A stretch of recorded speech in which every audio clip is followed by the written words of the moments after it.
We're going to work with full yogic breath. Please do not skip this step. It's super important.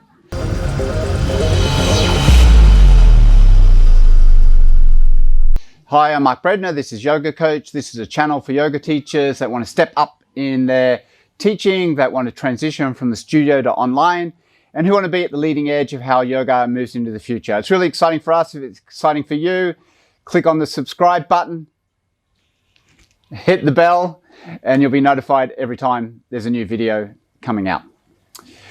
In full yogic breath, what it means is to use all of your breathing muscles. And it kind of sounds strange because we do breathing on automatic, but actually pretty much all of us have adapted in a way to use our breathing muscles less, to restrict them, to limit them, so that we play a smaller game. How does that work? Well, it works because when we breathe in the oxygen, but the oxygen also carries the life force, right? The prana, the chi, the ki, the spirit, the bioenergy, however you want to call it. It's your life force, but if we group all that into one category, let's simply call it electricity. And electricity is what allows things to function.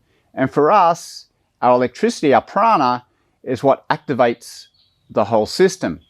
And think about, as the yogis describe it, you've got these 72,000 pathways that are controlled by these main 7 junction boxes called the chakras. And that electricity is being fed through this whole human design to the cells. And the cells are programmed with information to do exactly what they need to do for that particular aspect of you. A liver cell does the liver. A kidney cell does the kidney. A skin cell does the skin.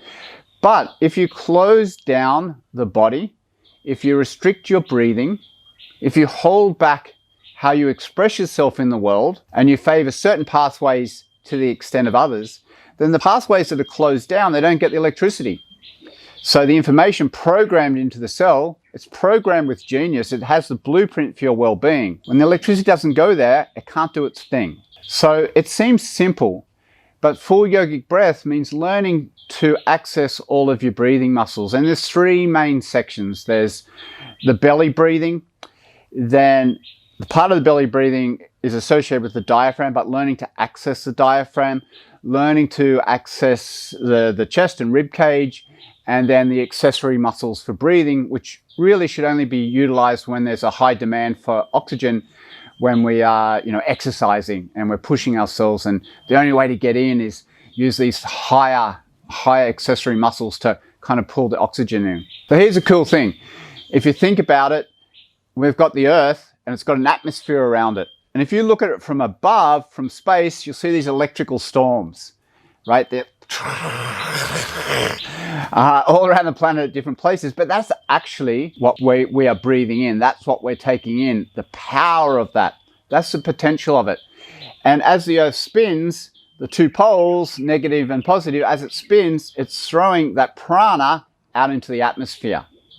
Now, if we can utilize it in the best possible way and create our human design that we can absorb it and utilize it and take it out into the world, then we start to live a powerful life. This is why this step's important, because you need to access all of your breathing muscles. And you also need to access it for the practices down the track, like Kapalabhati, like Bhastrika, like Nali, like working with the bandhas, because we are asked in the practice to switch on certain muscles and switch other muscles off. So let's start. And the first part of it is simply belly breathing. And as you inhale, the belly should go out like this. And as you exhale, the belly should go in. Pretty simple, right? But actually, more than 50% of people do that incorrectly. They reverse breathe. So when they inhale, it's up into the chest. And then exhale, release.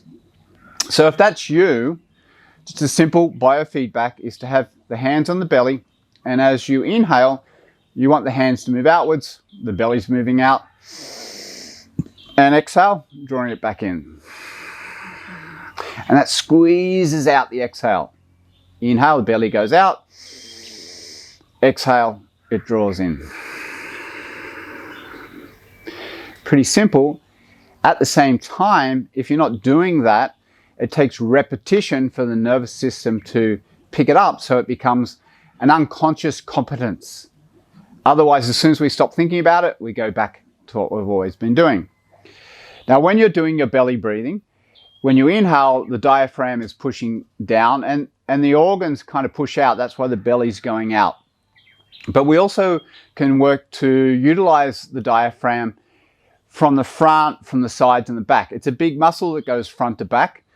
And say a practice like BHASTRIKA, we can access it from the front and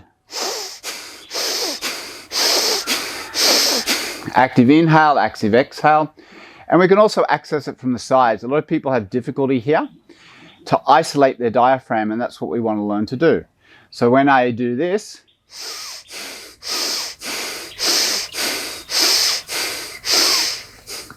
that's isolating my diaphragm from the sides. And when you do it from the sides, it's working the front and the back. It's a much more powerful way to do it because you're using the whole muscle. Now, extended on from there, where a lot of people make mistakes in doing BHASTRIKA is that they use the chest. They start coming up in here and you over-oxygenate and you get that kind of, woo, spacey. This is great, I love it. But that just means that you're going too much and you're starting to use the chest rather than isolating the diaphragm. When you isolate the diaphragm, you shouldn't get that kind of spacey feeling. This is what a lot of people do when I ask them to isolate their diaphragm. And you also see the shoulders go up and down. That means they're trying to come up into the rib cage. It takes, again, time to train the nervous system to simply isolate it. It's a smaller movement. If you look when I do this, just diaphragm as opposed to, okay, so that's the second stage. Then we want to be able to utilize the rib cage and expand out here and create space between the ribs, the intercostals, so it kind of expands. So then we do that breathing up higher.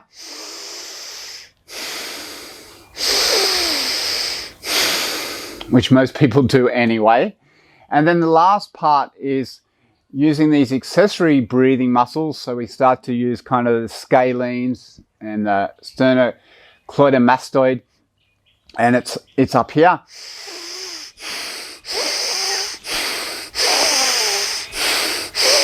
And normally they should only be used, again, when we have a demand for oxygen. When someone mouth breathes, they're actually using those muscles all the time, but they're kind of what we call, tonic muscles. They kind of hold you in that place. And when you do this, it gets overused and we get locked in that position. And it's really sympathetic dominant. It's not a good habit. If someone mouth breathes or you mouth breathe, you want to learn how to get into this full yogic breath and retrain yourself, because it'll make an incredible difference in your life energy-wise, but health-wise as well. If we were to do full yogic breath, think of it about a third, a third, a third when you're trying to do it. So when I do one breath on the inhale, the first third is here, the next third is here, and the last third is here. When I exhale, it's reversed. Here, here, here. Okay, so that would be one breath. If I did it without the instruction, it would look like this. First third.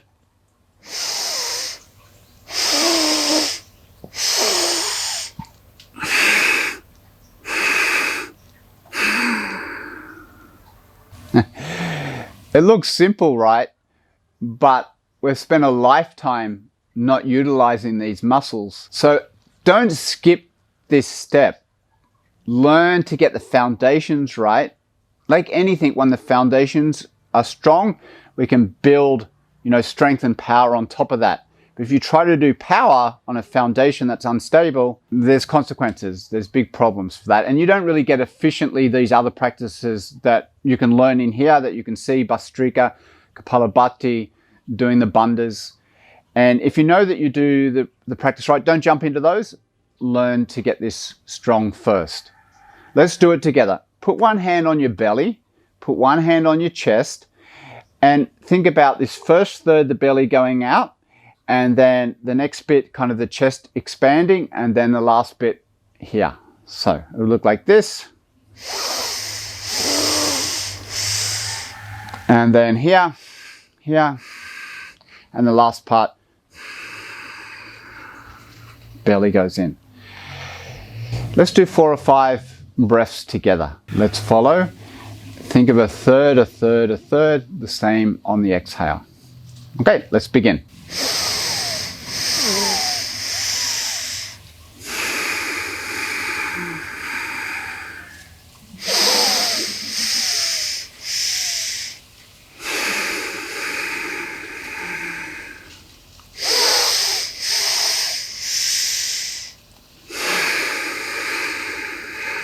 One more breath.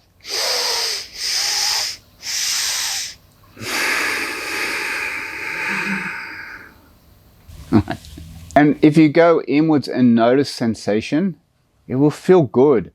There's certain of a level of energizing spaciousness, stillness, coming into the moment. If you feel really spacey, you want to kind of modify it a little bit. Do this every day. 6 to 8 breaths, 3 rounds is enough. If you're reverse breathing, maybe twice a day in the morning and evening to start training your breathing muscles for full activation. Now, when you're doing day-to-day life, you're not trying to do full yogic breathing. That'll drive you insane. Do the practice in the morning, do it in the afternoon.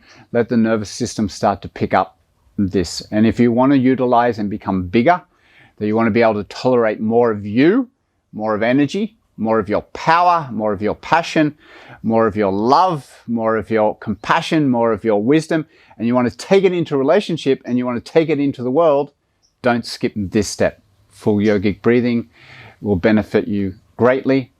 And also, we're going to loop it back around later. When you learn to do this, there's other practices, kriyas, arohan, awarahan, which works with the front channel of the body, the back channel of the body. It's totally connected to human design and the breathing muscles. It's exciting. Learn to do this first and loop back around, and we'll teach you how to do this so you can balance out receptive channel in the body and the governing channel of the body, the balancing of action and the balance of passive, so that we can learn to come into the now. So if you find it useful, like usual, smash the like button, comment, share, all of those things. And we'll see you on the next video. One-handed namaste, shaka, peace.